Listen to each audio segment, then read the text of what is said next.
এগুলা বর্ণের সাথে শব্দের মিল করো। একটা মিলছে, দাঁড়াও, একটা হাতে দাও, একটা হাতে দাও। এরপরে দ্বিতীয়টা দেখি মিলাইতে পারে কিনা। দুইটা মিলছে, দুইটা হাততালি। এরপর তিনটা মিললো, তিনটা হাততালি। চারটা মিললো, চারটা হাততালি। এরপর সবশেষ একটা ইউতে আন্ডার, তার মানে সে একটা পুরস্কারের দাবিদার হয়ে গেল, ঠিক না? একটা হাততালি দিয়ে দাও, ওইদিকে ওইদিকে ওইদিকে। এখান থেকে একটা পুরস্কার নিয়ে নেব।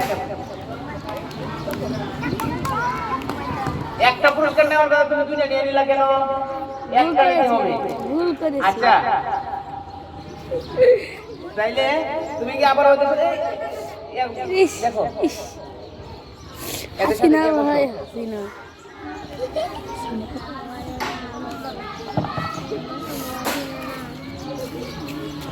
প্রথমে স্যার